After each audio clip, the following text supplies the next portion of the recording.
Trick or treat, motherfucker.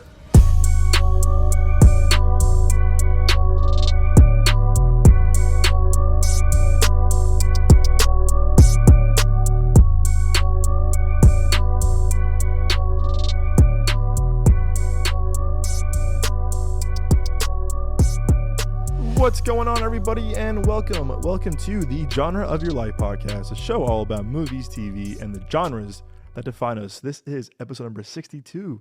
I'm one of your hosts. I'm one of your hosts, Doug Jones. With me, as always, is my amazing co-host, one of my best friends in the world. It's the amazing, the incredible. It's Mr. Nick Johnson. How's it going, Nick? I'm doing good, man. How you doing? I'm doing good, man. Happy Halloween, my friend. Happy end of Halloween. Happy end of October. Like you said before, the whole show started, man. We are just zooming by. It'll be 20. I mean, come January, it'll be 2000 was 25 years ago. That's crazy, man. It's like that's wild to think about. We getting old, man. We're getting old, man, and that's why we saw my old ass this year. Damn, it fits. It fits, man. It's a cosmic punchline. It was.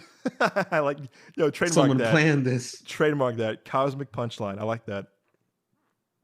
Also, be really cool. Really cool, like a really good alcoholic drink too. The cosmic punch. That sounds like it would be too strong. You're gonna wake up in a ditch somewhere. It's like when they give it to you, there's like a warning label on the shot glass. Yeah. Sometimes people pass out as soon as they take the shot. Crazy. Sometimes it takes them 3 days to wake up. We don't know what it is. Be careful. Yeah, like it just popped up in the bar one day. We don't know where it came from. Then it becomes like some like James Wan horror movie. Yo, as long as that night swim, we're good. Oh my gosh. Don't drink the pool water. Night swim too. Drinking the pool water. That pool water especially. Oh man, you'd have demons for real. Yeah, oh my gosh, man, it's worse than eating Taco Bell all night. Ugh, man, boy, oh boy, man, oh man, that but can't imagine. Oh man, but thank you all if you're new to the show, welcome to the show. If you're coming back to the show, welcome back to the show. Hope you guys have been enjoying our content and our weekly episodes of us rambling all things about movies, TV, and all things entertainment and good old movie making magic. We have a lot going on hopefully end of the year for you guys. We have a few screenings coming up in a few months. We got our most anticipated Red One, as you know, Nick. We're so oh man, I can't wait. Can't wait for that. We got the Christmas adventure of a lifetime. I really can't wait for that movie, man. For not the reason that we think, it's because of like the experience that you and I will have watching this movie, and I just that's gonna be a memorable one for sure. Oh, I really can't wait. I really can't wait. I hope it's Expendables 4 numbers. I really do. Oh man, I really do, man. Oh man, I really do. We have that coming down the pipeline. I think we got a few award stuff coming in the pipeline. So I think like there's an ASU film coming out that we're gonna watch, and of course the big one for December is for you and I is Nosferatu. Robert Eggers, my guy. I cannot wait. That's gonna be I cannot wait. That's gonna be one to like really cover. I think we're seeing that like right before the holiday break, so it's gonna be a good one to cover before the holidays. So look out for that one. That's gonna be really cool. And of course, we're probably gonna do our end of the year recap of best shows and movies, and we'll also do a anticipated spring winter of 2025. So look out for that. And as always, my friends, you can find the show on Spotify, Apple Podcasts, YouTube Music, Amazon Music. We also have a full audio show on our YouTube page, youtube.com/Midway Avenue Productions, and we're also hopefully soon. Me and Nick at the Venom last night talking about it. We're doing our video portion of the show, so look out for that. We're in the kitchen cooking, so bear with us. We're gonna have some cool things in the pipeline for you guys as well. So look out for all that fun jazz on the YouTubes and socials. Whether you're on Spotify, Apple, Amazon, or YouTube, please subscribe, rate the show, follow the show, share the word about us with your friends, fellow podcast fans, movie fans, family, friends, janitors, co-workers, anyone. We appreciate the support. Like I said, we announced a few weeks ago that we're doing South by Southwest next year in March. We have a lot more. Thanks to your support, we definitely could done without you guys. So thank you. And of course, your support goes a long way for us for more opportunities for like that, more festivals, more cons, more conventions, more screenings, whatever. So please support the show. Again, rate, follow, subscribe, and share the word with us. Word about us with your friends and family and fellow movie fans. It truly means a lot. And of course, every week, I know I'm like an old begging drum. Please, Apple Podcast fans, we really do need your help getting to 200 ratings on Apple Podcasts. Like I said, Apple Podcasts is the nucleus and like the heart of all things podcast. So please help us get to 200 ratings on Apple Podcasts as soon as possible. That will really help us out, help the show out tremendously. So thank you. We really do appreciate the support. It means the world to us. And alrighty, guys. So getting the show on the road before we have our main topic tonight, which is going to be all things Venom and Spider-Man. I think that me and Nick are very passionate about. Yes. Nick, the thing that was announced yesterday, the Wayans Brothers are coming back for Scary Movie 6. How are we feeling about that? I saw that. I'm super excited. Like it's because clearly the first one was the best one. Let's just be real. But like after the Wayans Brothers, basically like stopped working on them or however that had happened, there was just like a dip in quality, and then it was kind of like, just like in general, like the art of like satire was lost. It just turned into like parodies and spoofs where it's just like, let's kind of make like a funny-ish take on this movie and then just throw a whole bunch of like pop culture like references in it. And when the Wayans brothers were making the scary movies, it was some of that, but it was better. It was legit satire. It wasn't just a bunch of punchlines, basically. Yes. You feel me? Like, because the first one like changed the game. Oh, for sure. The first one is they could never like emulate the success or even just the quality after they left. No, they really can't. And I think what happened was I think Marlon Wayans was on Club Shay Shay, and he was saying what happened basically was that who had the rights to that movie. Unfortunately, I hate saying his name, but fucking Harvey Weinstein had the rights to the franchise. Because at the time, he had Dimension, he had Miramax, he had the Weinstein Company, so like he owned really independent filmmaking like that. So I think when Marlon was saying that they tried to buy it back, he denied, and then they brought in like more creators. And I think to your point too, at the time it was just like the first one especially was satire, it was funny, where 3, 4, and 5 were more just like rip-offs of like punchlines of like what was popular at the time. Okay, Saw was popular. Let's put Shaq and Dr. Phil, which makes no sense. And like it's like what exactly is the joke here? Yeah, this is just some random shit because it's like the movie didn't even play out like this when they were making fun of Saw. It really made no sense, and it's like I think why was the Grudge, the little boy Grudge, the son of the dude from The Village? Yes, while War of the World is happening in the background. Yeah, the John iPods. That's right. Yeah, I'm like, what the fuck? It was a funny movie, like, because I think that was like the second one I saw, but I thought because I saw it as a little kid, so like it was just fucking like gut bustingly hilarious to me. Yeah. But like, I recognize it for what it is, but Kevin Hart was in that movie. And Anthony Anderson. Was 4 the Brokeback Mountain one? Yeah. I'm not gonna lie, that still cracks me up a little bit. It's like, that's crazy. I can't believe they did that, man. That to me was kind of funny. And I think 3, I like 3 because the 8 Mile thing was kind of funny. That was funny, yeah. That was kind of funny, and that was kind of like, then like he's rapping whatever, and then like his hood comes up as the fucking like that shit. No, that shit was crazy. And they'll beat his ass after that. Yeah, fucking throw him out. Like, you guys feeling me? Yeah, but you could tell that I think to your point too. I think what the first one did so well is that like, yes, it's parodying Scream, whatever, but like it felt like it had a story where like. I feel like even 2 still had that to a degree, but I think 3, 4, and 5 especially like stopped to reference a movie. Like, hey, we're doing Saw now. We're doing Paranormal Activity. We're doing this movie, whatever. Like they stopped to like really like show you like, oh, we're doing this now in your face. Like, oh, okay, we get it. Yeah, it turned into like let's just make a fucking comedy movie and throw a whole bunch of jokes in there. But to your point about part 1, it was like primarily a parody of Scream, but it also had some elements of like I Know What You Did Last Summer. Yes, you're right. Stuff like that. So I think it was satirizing those teen horror movies like at that time. And just like it was like, it was making fun of a bunch of the typical tropes and cliches. Yes. Once you get, and and same thing for two. But once you get into, to your point again, like 3, 4, and 5, it's not doing that anymore. It's not making a joke of like, cliches and tropes and just certain like genres like at that time, and not genres at that time, but like focusing on multiple movies in a genre of that time. Mm-hmm. 3, 4, and 5 weren't doing that. 3, 4, and 5 were just, it was just parodies and spoofs. You know what I mean? It's kind of like like you're saying it's a satire, or you're acting like it's a satire, but it's missing those core elements that make it a satire. You know what I mean? Because like satires like make you like think, and like, when they poke fun at something, being clever. It's being clever.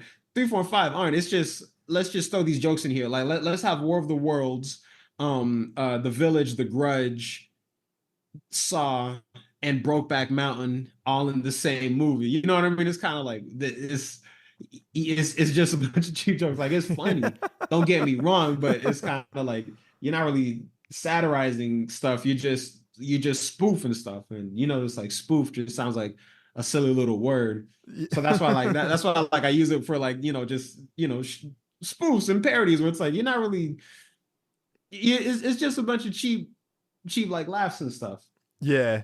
3, 4, 5, and then that led to like, it was like date movie, disaster movie, God, all the movies, epic movie. Like whenever you watch those trailers, it's all like one of the credits is always like, from the guys who brought you Scary Movie. But it's like, I mean, y'all were probably in the room, but y'all didn't make Scary Movie. The Wayans Brothers did. You were just like probably like a producer or something like that. Not to sound like I know it all, but it's it's just kind of like, it's just like, I know what you mean.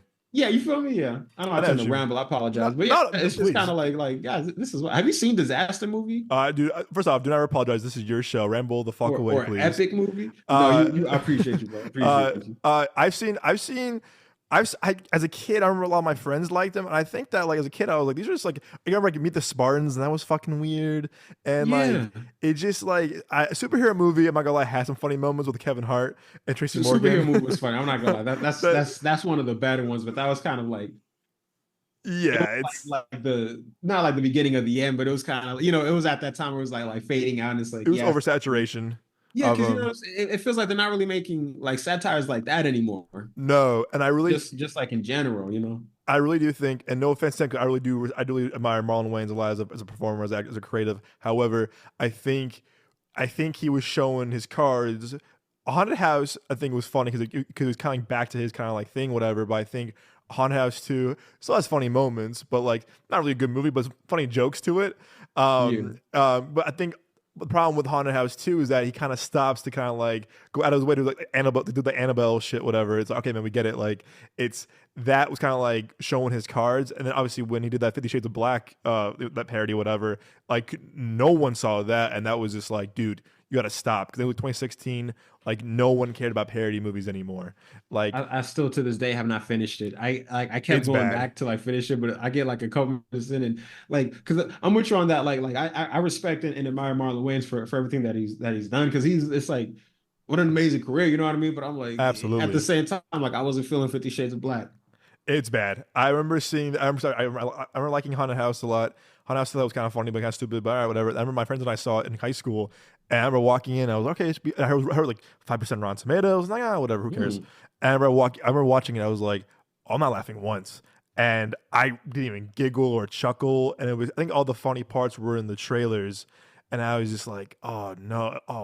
And I remember walking out like, oof, that was rough. And sure enough, it didn't do well. It got panned critically. I think it was 2016. It was just like, people were like, these movies aren't selling anymore. I think it was like, I thought about to say, these movies aren't funny. I think it was just at a time where I think the narrative was shifting with comedies, and also I think with like parodies, like they weren't like, SNL was kind of like still kind of teetering a little bit. Key and Peele just ended, so it was like, I think comedy was in this kind of like limbo of like, what's going to happen next. And I do think that 2016 had a few good comedies left, and I think then in late 2010s didn't have really good comedies. I think maybe if this delivers, what I hope these guys do is that, okay, just have a reset of things. I'm asking you this: so now it's been it's been 11 years since the last Scary Movie 5, and I'm not gonna like. Granted, when I saw that in high school, we were freshmen in high school. I remember I saw a group of friends, and I didn't even think Joel was there too, and he hated it. But I remember laughing because like, this is so stupid. But I think I tried watching it maybe like in college, and I was like, oh no, this is bad. Like, this is really bad. Like, oh no, this is like what the fuck was I thinking? This was like really really bad. Charlie Sheen's weird, and that Lindsay Lohan thing was weird, and I don't know. Yeah, because like watching it out, it was like, why would y'all? What was the point of this joke? Like, it was just kind of weird. Like a couple of laughs, like Terry Crews was kind of funny. I guess. Oh, that's right. In like almost everything he does, but because I remember like it was like Black Swan and like Mama, like those were the two movies that they were like parodying. Planet of the Apes, yeah, because they're all in the cage. He's like, look, they throwing their own shit. Yeah, that's right. That movie was crazy, man. That's right. God, that's right. And they really went out through like Paranormal Activity, like that, those for sure. And again, I remember seeing it in high school. Like, oh, this is kind of funny. And then obviously I watched it in college. I'm like, this is like, or the thing with the cabin in the woods with like Mac Miller and Snoop Dogg. Wasn't like Bow Wow in that scene too? Bow Wow was in it. No, that was later on in the movie. That was the Evil Dead shit. That was the Evil Dead thing. Oh yeah. No, yeah. It was no, I remember yeah. At the the thing with that's where they found like the kids from Mama or whatever. Yeah, with the giant joint or blunt they had with Snoop Dogg and Mac Miller. it's so random. It's just like how far have we gone? So I'm gonna ask you this now. So now it's been 11 years since the last one. So the Wayans are coming back to do it. A lot of horror movies have come out since then. Obviously, what's one or two that you kind of wish to see in this one? I don't know specifically, but I would love to see them do kind of like a take on the A24 horror movies. The same thing. Yeah, for sure. If they were gonna like parody that, and it's like at least the same quality as Scary Movie 1, like I feel like that would be fucking hilarious. It would be insane though. I could see that. I could see. Because it's like no, because I'm trying to think like which A24 horror movies like specifically. I wonder. Like I could see them maybe doing like Midsummer. Yes, I thought the same thing, bro. I thought the same thing. Maybe maybe Hereditary. They could do it. Maybe, but also it's like is there like enough there for them to joke about? I guess. Like I'm sure they could do it, but it's kind of like no, I don't know, because like Midsummer, that's a lot more. That's just easier, I guess, to parody. Maybe what was I just? Fuck, I just had one, but I've lost it. I'm looking right now. I can definitely see them do Hereditary in Midsummer. I'm trying to think. You know what? I was afraid would be wild. That would be crazy, but I don't think enough people saw it to kind of like do it. But again, never say never. I'm thinking probably not A24, but probably Pennywise, because Pennywise was hit. Oh, they could do maybe not all the Wan movies, but like Pennywise would be funny. Pennywise for sure. Pennywise, I think they could do this too. Jordan Peele. They got the Jordan Peele with Us and Get Out. Ooh. They could do it. It would be funny if like they did it, but they had like all of the actors come back and play their parts. That would be something funny. That would be dope. Also, to their advantage, Scream came back since they've been gone. Oh wow. Okay, I'm with that. Scream did come back since they've been gone, and Halloween. Halloween has, so in their hiatus, Halloween has been a big thing now. Blumhouse really has been kind of like going off since then. So I feel like, to your point, A24 and Blumhouse they can play off of. I think really what they should do is don't touch Paranormal Activity, don't touch Conjuring. This is too easy. They can do A Quiet Place. They can do A Quiet Place, something like that. Insidious, they could. I feel like it could be a little bit too much of a easy pull. Um, I don't know. I really think because he already did Sinister in a haunted house too, so he can't do Mm-hmm. that. The lighthouse, that would be crazy. Do the lighthouse. Oh my God. Could you imagine? I would love that. I would fucking love that. I don't know. The Purge. Oh no, the Purge. I think Purge is kind of too easy. I, I don't know. The Purge is kind of a little too. I think a little too easy for them to do. Um, I'm trying to think. They could do Terrifier. I'm mad Terrifier. at that. I know I haven't seen those movies. I'm not gonna watch them because I heard it's really just like so. They could do Terrifier. I think they're gonna do Pennywise. Scream comes back. I was like, you can do Scream again. I think you can do Pennywise. I don't know, man. I really think they might go after Jordan Peele. I think they might go after they might parody Jordan Peele like Us and Get Out. I I'm really with it. Oh, we don't. like you see someone in a fucking red jumpsuit like an Us. Oh yeah. Like Shorty is like smoking with the girl from Us. Oh man. um, my That'd be fun. my question is, I'm asking this. Obviously, Dan, they announced this. Do you think, especially now because with comedy, and comedy is very sensitive right now, the environment, do you think they can pull this off?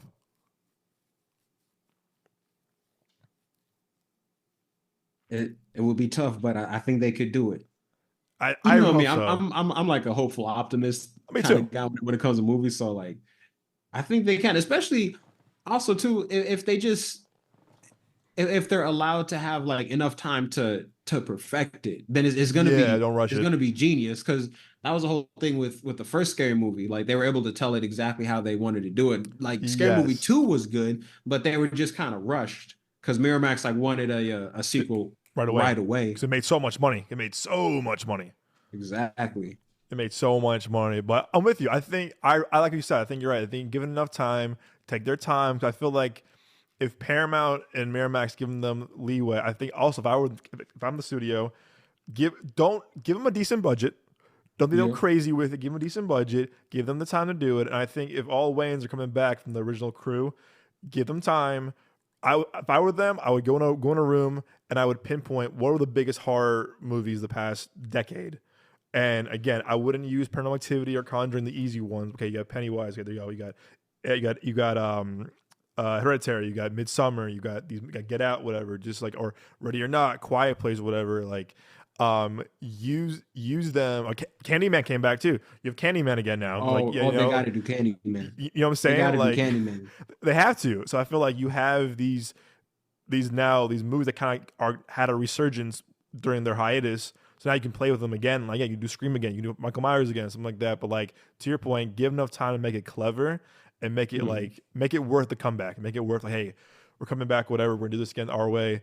And I hope, yeah, to your point, I hope it's not rushed. 'Cause I feel like, which I love Marlon, but like I think some of his Netflix movies kind of like were not funny, Oh and it was yeah, I just wasn't like, really feeling sextuplets like that. no, that one. What's the one where he was naked every day, kind of like Groundhog Day on his Oh, wedding I didn't. day? I saw the thumbnail for it. I didn't watch it though. I'm like, I don't even get it. It just didn't sound too appealing to me. I guess. Yeah, I think I watched it in college, and I was like, oh, Marlon, and I was like, oh, buddy, I was like, you're better than this. I was like, you're better than this, and I'm like, but you know what they could do? I don't think they did this in the first two, did they? Did they ever parody Requiem for a Dream?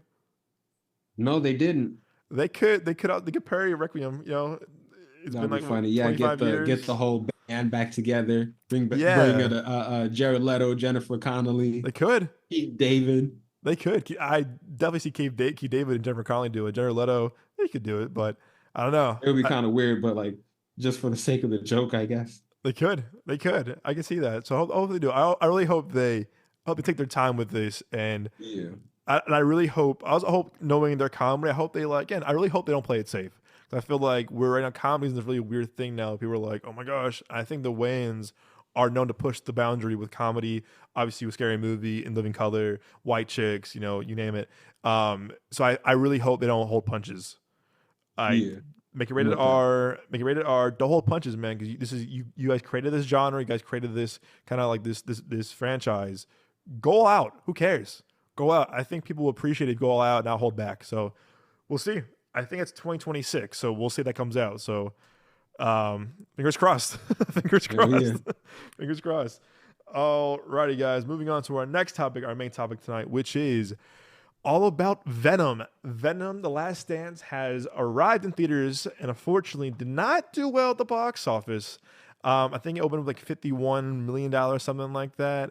Oof. In comparison, the first Venom in 2018 made $80 million opening weekend. The second made $90 million opening weekend. And also, that came out during the pandemic too. And at the time, that was the pandemic highest. I think Fast 9 had the highest, and then Venom, Let There Be Carnage had the highest. And obviously, when No Way Home came out, boom, it just like, there you go. So, another thing too is that Venom hasn't, I mean, for a studio superhero movie like this, they have not have big budgets. I mean, they do, but not like crazy budgets. The first one had a 100 mil budget. The second 110 mil, and the third had 120 mil. So only 10 mil increases. However, marketing distribution probably like another 100 mil right there. So looking at 200 mil included overall, including marketing distribution. But base budgets only went up 10 mil throughout 6 years. But I think it's pretty damn impressive if you ask me. But the first two made profit. The first two made a lot of money, and this one had the lowest opening weekend of the franchise.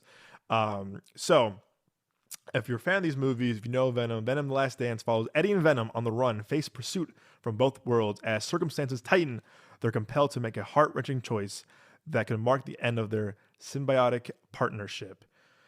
All right, Nick. So you and I, who've seen all these together, from the first one in 2018, the second one in 2021, and now this one. Oh, to our audience too. We're gonna do non-spoiler up front and the spoilers in the back. So we'll let you know when it's spoiler time. But right now, non-spoilers. Nick, my friend, non-spoilers. What did you think of Venom: The Last Dance? So but before I get into that, you brought up like we saw all three of them together, because Yes, I was sir. thinking about it when I was driving home, and I'm like, dang, that's kind of crazy. All Like I three. can't I can't remember the last time like I've seen a full trilogy with someone like in theaters. Because it's not like we just watched these movies. Like we saw them in theaters, and it's like, dang, Mm-hmm. like I really been with Doug like each step of the way for this trilogy. So Yes, sir. it's always gonna have a special place right here in my little heart for that reason, Me too, for brother. the sentimental reasons. You Um, and I both, my boy. but as far as the non-spoiler aspect of this review, non-spoiler, you know what? I wasn't really feeling it like that. It just felt kind of flat in some places, and it was giving me, shall we say, Black Adam vibes a little bit, in that when you're watching it, it seems like, okay, that was ADR. This scene is edited kind of Yes. weirdly. It seems like there was either a large, well, I guess I can get into that a little bit later, but overall, like it didn't quite hit for me like that. But it was still the dynamic between Eddie and Venom was still fun. Um, it was a fun movie. Like it definitely wasn't a drag, but it was just, as far as like, third installments of trilogies go, like it just kind of, it didn't really like, it didn't land quite the way I wanted to. And I think I might have just hyped myself up for it too much. Like maybe the hype around it for me was just kind of like, maybe I just put on a pedestal. But and I'll get into this later though. Like there is a certain like aspect of it that, like as far as like, third installments of trilogies go, like there was an aspect of it that is somewhat, it's like, it's kind of like, okay, cool, yeah, I'm with that, yeah. But it's like, again, like you just kind of, you didn't like quite like stick the landing at the same time. Like I'll get it more into it in the spoiler portion of this, but uh, C minus. Yeah. I think giving this the better review out of the both of us, my friend. This did not work for me, unfortunately. And if you heard out of theater reaction, I really like the first two a lot. I think back to the first one with, it was like you and me and Moses opening night. I remember we walked in, people were like, "Fuck this movie, man! This movie's terrible, whatever." And all three of us were kind of concerned because also it was the year of Black Panther, it was the year of Infinity War, Deadpool 2. So like it's also before Spider-Verse, obviously. So it was like there was a lot like that's been good for the genre that year. And all three of us were kind of like a little concerned. I think we had Chipotle before. We're like, what could happen? We'll see, whatever. And we walked in, people from our school. We were Yeah, in college that at the Chipotle time. was kind of rumbling in my tummy We going into the were. theater, man. I was like, I hope it's good, but We I were don't know like, what's going to happen. we're like, please be good. All three of us were like, please be good. And all of us that we Yeah. knew were like people that we knew were shit on this movie. I remember just like us cracking up, like, because it was like having a good time. We were like having a fun commentary about the movie too. I was cracking you were cracking me, I was cracking Moses up. It was like our bond was there throughout that entire movie and then making jokes, whatever. But Yeah, it was a fun time. I remember when the movie goes on, you, me, and Moses were like, this is pretty fun. Like, this is actually pretty damn good. And when it ended, all three of us were like, man, they were wrong about this one. This was a lot of fun. Yes, it has flaws, obviously, but like, Yeah. it wasn't He like, doesn't. exactly, but it wasn't like Fantastic Four 2015 bad. It wasn't Let me talk Catwoman. about that movie. It wasn't Catwoman, Halle Berry bad. And I was like, okay, calm the fuck down. I think people were comparing it to like the Infinity Wars and like the Black Panthers and like what we have of MCU. And it's like, you know what? Obviously, not every film will be like that, unfortunately, and that's fine. But I think at that time, people were comparing it to like what the MCU was, and I'm like, not every film could be like that, and that's okay. But I think Tom Hardy kills it as Venom, obviously. So. Mhm. And I remember, I think last time you said too. I think for some context too. Last night, me and Nick walked in the theater. It was empty. It was just him and I. So we had a private showing basically. We had a private showing, which was great. And me and Nick both walked in. We're like, no one's here. Oop. We were like, oh boy. We were like, oh boy. Hopefully they just saw it before we saw it. I've been seeing Hopefully a they lot just of saw the earlier showing. I've been seeing a lot of TikToks and Twitter posts of like, I'm here at a fucking 5 p.m., 6 p.m. show. No one's in Venom. And I'm like, not a good sign. But I think you made a quick point yesterday that you said that when we saw the first one, 2018, with the crowd, opening night, you and I saw the second one, I think, opening weekend with a crowd. A huge crowd. So we've seen the first two with the crowd. So this is the first one that we didn't see with a crowd. And that could have impacted our viewing experience. Very well could have been. It has before in the positive way. But the whole time watching this, I was like, this just felt like the most random and weird put together movie that I've seen in quite some time. I like your Black Adam comparison. I feel like Black Adam had a similar thing of like just weird, somewhat like lingering edits and weird like transitions and scenes, whatever. And I think this had that even more, like times 1,000. And personally, I'd rather watch Black Adam 1,000 times over this. Oh yeah, in a heartbeat. But for some reason, the whole time I'm like, man, I think what you said yesterday too is that the first two movies had a lot going for them, a lot of build up, a lot of kind of like what could happen. And this one's kind of like, in a way, what Joker 2 did, kind of said, man, fuck you guys, like fuck your expectations. And I'm like, oh my gosh, because low-key though, because again, we're keeping it on spoiler, but like, there's a lot of things that previous films in this franchise have done to like set up like really cool things. And again, we're going to spoilers obviously about certain characters, whatever, in a little bit. But other movies that include Venom, i.e. No Way Home, because it's been out a couple years now. Sorry, guys. But there's been a lot of setup of like what could happen with Spider-Man and Venom. And I feel like either Marvel, Disney said hell no, which they have in the first movie, because as we know, Tom Holland was on set, shot a scene for the first Venom, and I guess Disney was not aware of it, and Disney called Sony, goes, take him out right there, or we're suing.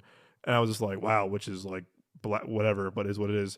So craziness. It is crazy, and obviously, but yeah, I'm rambling, but it's the whole time watching this, I was like, this feels just like, all right, guys, we're in the third one. We'll just kind of do whatever. I think Tom Hardy was like, I'm doing one more. Fuck it, whatever. Kelly Marcel, who wrote the first two movies, who directed this one, and goes, you know what? Let's just do whatever. Fuck it.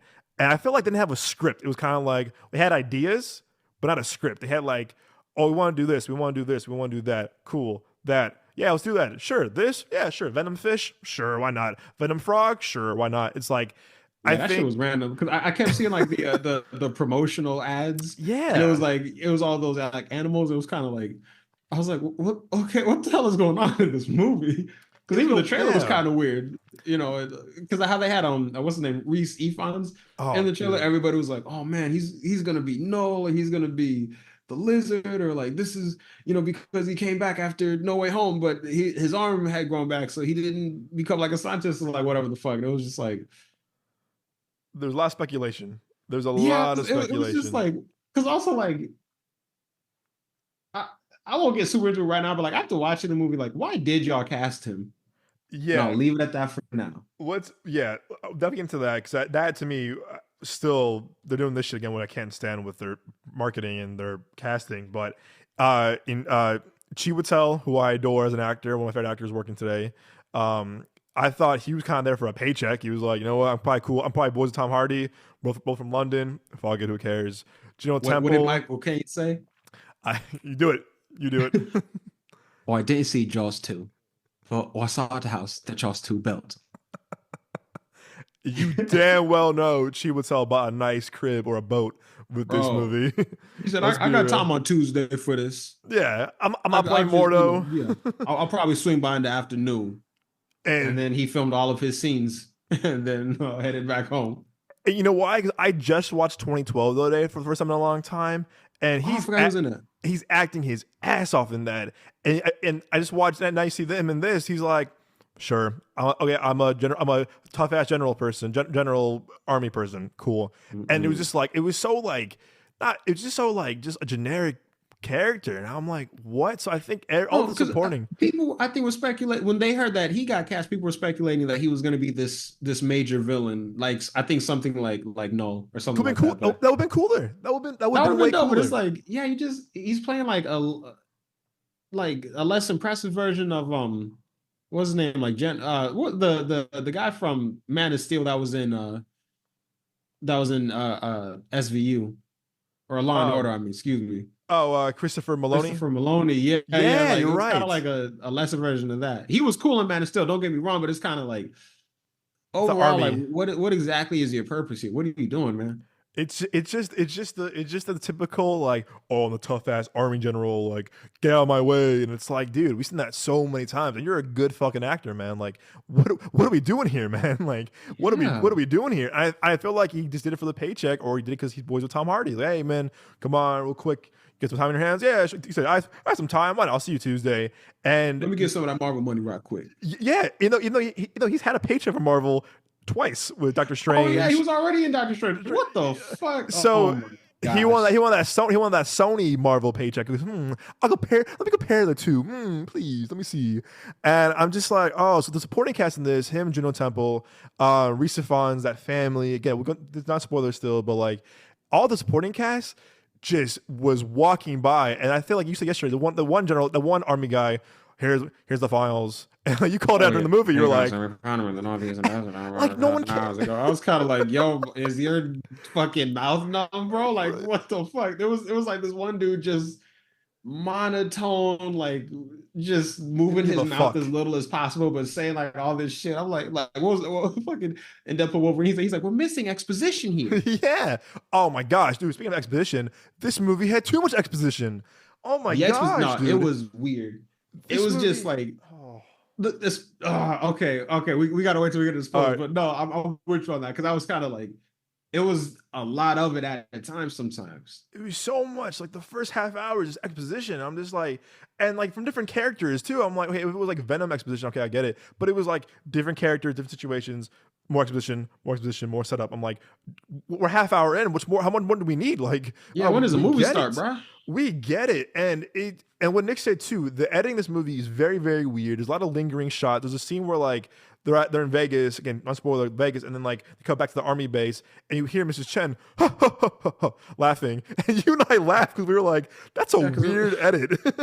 It was like why over the army? Like it was again just how you were saying, just kind of like awkward, weird editing. Like why have the laugh over the army base? But like it normally you do that if it's gonna foreshadow something or whatever, but it didn't. It was just, you maybe should have just cut that. Yeah. Editing this, you said yesterday, was atrocious. It was atrocious. I'm going to be, again, I know editing is a very hard thing to do, but this editing was like, this is like some like level 1, like freshman year of like film school editing. Let's be real. Like it was kind of rough, man. It was just clear that a lot of stuff was either removed or like rearranged. Yeah, I feel like clearly. that's what it was for me. Because again, like I don't know if it was like was there a longer story or just like a different story, but now I suspect maybe because of the whole like Disney Marvel thing, like and like whatever's going on with like Spider-Man and that whole universe, like I feel like something just got a little bit, it just got like a little bit like jumbled kind of because of For that, sure. because For sure. it just seemed off. Sony does not have, unfortunately, they don't have a Kevin Feige, unfortunately. I think Chris Lord, Phil Miller, obviously, they have it with Spider-Verse, but not with like the live action stuff. But you can tell, like, there's no plan for these Sony Spider-Verse movies. Like, there's no plan with, Who should be the Sony Spider-Verse Kevin Feige? well, not Avi Arad, unfortunately. I'll tell you that. Oh hell Oh no. no, I'll tell you Pardon that. my language. I'm surprised he still attached those movies personally. And Amy Pascal was really like, Amy Pascal was the one that bridged the gap between Disney and Sony, and she's the one that kind of like kind of made this happen. And also, she was also the head of these. She was also the executive at the time during Tobey Maguire's reign and Andrew Garfield's reign of Spider-Man. So so she's been with with this character for since the day one of like production of the Sam Raimi film. So she's been there for a while. So she's the one that kind of partnered with Kevin Feige to produce the Spider-Man Tom Holland ones, obviously. So she's been there through it all. So I don't really know who. And she's more of a business-esque executive thing, but as a creative, I don't really know because I feel like Phil Lord and Chris Miller could definitely do their thing. I would trust them a lot because I love their work so much. I can definitely see them, but right now I really haven't met someone. I thought John Watts, what he did with the Spider-Man trilogy was phenomenal. If you ask me, I don't know who wants that job. Because right now it's so messy and it's so like all over the place. But Yeah. but with this, I don't know, man. With this movie, especially, it's just that, like you said, this movie had like just it's just weirdly really random. It doesn't have really like a pace to it. It kind of just like, oh, it's a road trip. Here we go. And you're like, well, this is his last movie. Go out with the bang. And it's just a Yeah. very, yeah. You didn't go out with the bang, you just went out. He's went out. Yeah. He went out with like a plop. Like, it just, oh, man. And again, it's coming from that who really, again, if like I said, me and Nick really enjoyed the first two a lot. So we're not coming in like, oh, man, like we knew it was going to be bad from the beginning. No, we really had optimistic, approach to this movie, or like hopes that, hey, listen, we like the first two a lot. And, what last night too, I think, how we're feeling is how people felt about the first two movies, which we did not feel whatsoever. And Right. I think it was just like, again, spoilers, but I think this movie could have done something really special with a finale. If this is Tom Hardy's last hurrah, I mean, it didn't really feel like his last movie. It felt like it's kind of like, taking a break from Venom, if that makes sense. Like, we could see him back in like down the road with another movie, or like Secret Wars, you never know. But with this kind of just felt like, yeah, we're doing one more. Fuck it, just let's do whatever. There was no plan. There was no kind of like concrete ending. It was just kind of like, with some cool action things here and there, some very goofy stuff in this movie for sure, even goofier than the first two movies.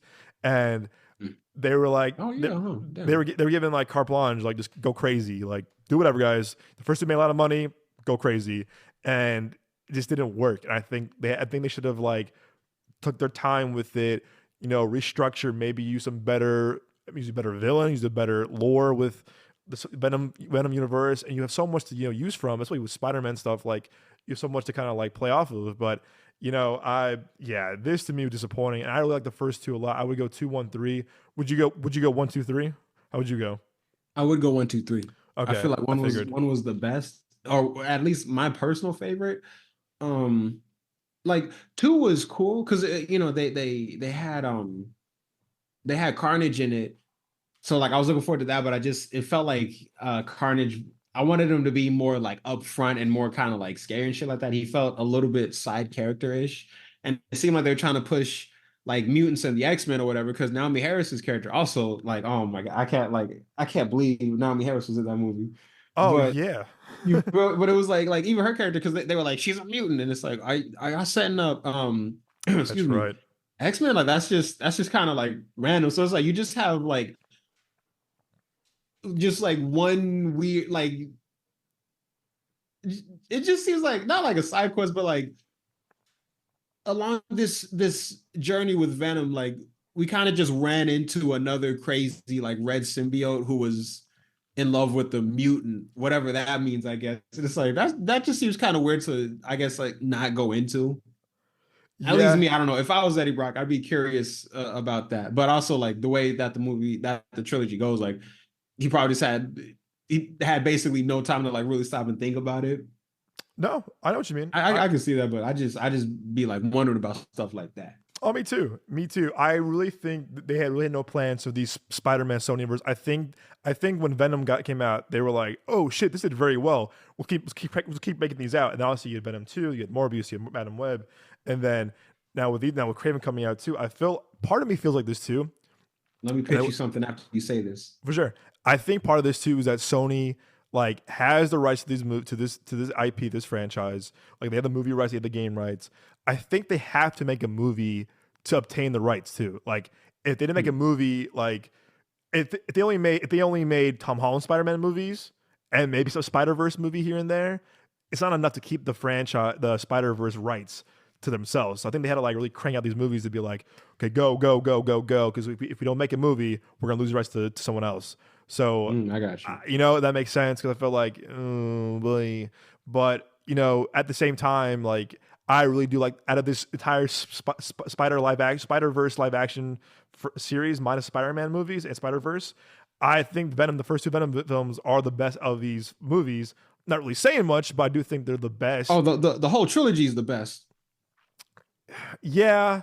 I mean, I would definitely watch this over the third Last Dance over Morbius and Madam Web in a fucking heartbeat. Oh yeah, for sure. But at the same time, just like I can't really justify people seeing this movie. I mean, if you're a fan of the first two movies, I will say go see it for your own viewing experience. Will you like it? I think this depends. But as someone who liked the first two movies a lot, who I own the first two on 4K, I watched the second one last night after we watched Last Dance. I was like, I like these movies a lot, these first two a lot. But for some reason, I feel like they kind of let me down as a fan. I was like, man, like we were championing for you guys, we were supporting you, but I can't really rock with you this finale because I'm like, man, you guys kind of disappointed me, kind of broke my heart. So I'm giving this, I would say a 3 out of 10. It just, to me, I'm like, the more I thought about it, I was like, man, you guys had so much potential to just been really cool with this. I'll do a couple more spoilers, but go ahead. What's your pitch? So like really quick thought, haven't really fleshed it all the way out, but what if like for maybe an alternate take on Venom 3, like instead of the route that they ended up going, what if it was like, Eddie and Venom are, they're still fugitives, but maybe it's like everybody knows that Eddie Brock is Venom or whatever, so that just kind of adds fuel to the fire. And maybe like because of that, there's this bounty on Eddie Brock and Venom, and it's this crazy fucking like this is an insane amount of money, and maybe Craven the Hunter gets wind of it, and he's looking at this like this would legitimately be the ultimate hunt. A creature from another planet? Oh hell yeah. And then but like maybe it's kind of like because he's smart about it, he doesn't just go it alone. He's like, I am gonna need a team. And then he gets like the Rhino or some shit and like Morbius and not Madam Web, but just like other other like Sony Spider-Verse characters, like maybe like Scorpion or some shit. And like it's kind of like not quite the Sinister Six, but it's something similar. And then they're on the hunt for Venom, and so like it's kind of like a cool crossover movie like that, and it's just like a fun little like fuck it, let's just kind of throw the action figures together for the last movie and just like go out with the bang. Dude, I would watch the fuck out of that movie. You know what? I think you just made a better Spider-Verse movie than Sony has in the past couple of years. I will say up there with Venom 1 and Venom 2, but I would watch that in a heartbeat, bro. And seriously, that to me, as a Spider-Man fan and that lore, I would watch that over and over again. You know why? Because again, these movies have not connected at all. Like these three Tom Hardy's Venom movies, Madam Web, Morbius, whatever, have had no connection. There was a slight reference in Morbius, unfortunately, with like, the thing in San Francisco. That was like, if you blinked, you missed it, and it was like if you didn't hear it, you definitely missed it. And because even with that, it's like. It reminds me of like back in the earlier 2000s when it was all of the Marvel movies coming out, but it's like they all took place in New York, but they never interacted with each other. Like, yeah, you had the Tobey Maguire Spider-Man, Ben Affleck Daredevil, the Fantastic Four, the X-Men and stuff like that. It feels like that's what Sony's doing, but it's weird because at least with those earlier 2000 movies, yes, it was all Marvel, but it was different companies. One was Sony, one was 20th Century Fox, or a few of them were 20th Century Fox. One of them was Universal. This is all Sony, and y'all are making all these like separate ass movies, but are they do they all coexist, or is it just each movie is its own universe except for Morbius and Venom, I guess? It's like what exactly is the end game here?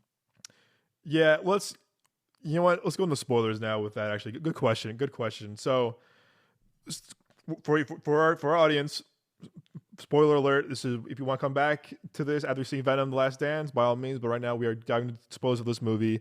If you made it this far, but you haven't seen Venom: The Last Dance yet, pause the video, go see Venom: The Last Dance, come back, play the video, and then listen to the rest of our silky smooth voices. Well said, my friend. Thank you. That was perfect radio. I have that written down right here. It's been in my pocket all day. I've been waiting for it. Look at you, man. Look at you, Mr. MC, Mr. Host. I see you. Look at you, Mr. Professional. I try. To your question, so as the movie ends with Venom, quote unquote, dying, but Eddie Brock is still alive, and it's a really weird, like kind of like fake ass montage of him like walking down New York City, like the good times, whatever. And then he goes to the Empire State Building because the whole movie's like we're going to New York, which makes no fucking sense because as we all know, okay, so sorry, recap. If you saw No Way Home, so if you Carnage, we all know the post-credit scene in Carnage was Tom Hardy being transported to the MCU, and then you see Tom Holland on screen as Spider-Man with J.K. Simmons, J. Jonah Jameson, like Spider-Man, blah blah blah, and then Venom goes, "That guy," and then he looks at the screen, whatever. A killer impression, dude. That's that's my only impression that I have is fucking Eddie. I thought that was him for real. Like I jumped up in my seat. That's my only impression I have, unfortunately. And then I remember when you and I saw Let There Be Carnage, and the crowd we were in, we all went like crazy because we were like, "Oh, no way! Holy shit!" We were all giddy. Like an earthquake up in there. Yeah, like it was like crazy because we didn't know for sure if Toby and Andrew were gonna be in it, but we all kind of knew they were, but it wasn't confirmed. Yeah, we saw the photo. We saw the photos and videos. We knew, but it wasn't confirmed. But we knew. We confirmed it ourselves. And I remember sitting in the parking lot with you, like the year before we had the podcast, and talking about like what could happen. I remember we were at Chandler Fashion Harkins, and we were talking about like what could happen, what this could mean, whatever. You know, we're so hyped. We're like, yo, this could mean something, whatever, blah. And then like, and I remember when we saw No Way Home, when you, me, Z, and Kayla saw No Way Home, and the credit scene is him as Tom Hardy in the MCU at the bar asking about Thanos and Hulk, whatever. And then he goes, if I go to New York and meet this Spider-Man guy, and then, as you said yesterday, in No Way Home, the spell sends him back. What you noticed in A Last Dance, they reshot the entire scene again, but it was a portal this time, correct? Yeah, it looked like it was it looked like Venom was making like his own portals, which they didn't. I don't remember them like really getting into, and exactly. Yeah, it was just kind of like, are we just gonna breeze past the fact that Venom can fucking multiverse hop? Thank you. He goes, "Oh, I'm tired of this multiverse shit," and I'm like, well, "No! You guys sent there because of a spell from Doctor Strange that we all saw in No Way Home." Yeah, or at least that's what was implied. In that end credit scene. But it does seem like they kind of went back and said like, "Yeah, you know what? Now we're just gonna like do this, and this, or whatever." But it is like it works for the trilogy, I guess. But again, like when you're a Marvel fan, you've been watching these movies all these years, and like how you said, like we was geeking out about it.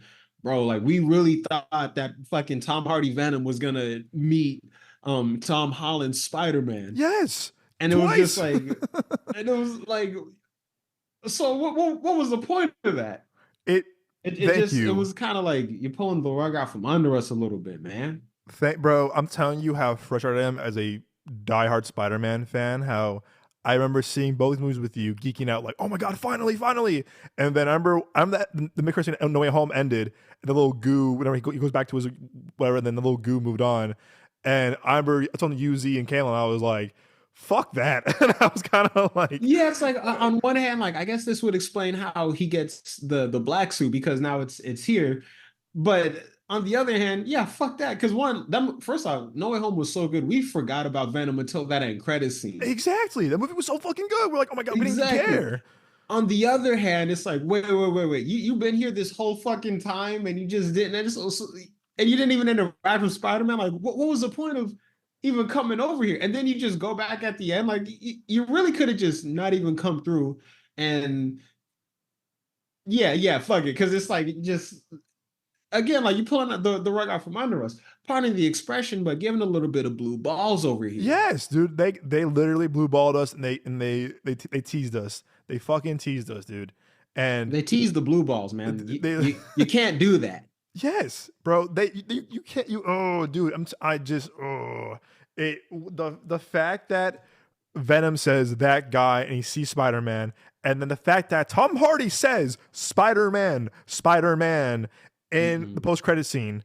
But guess what? When they reshot that fucking scene for the Last Dance, they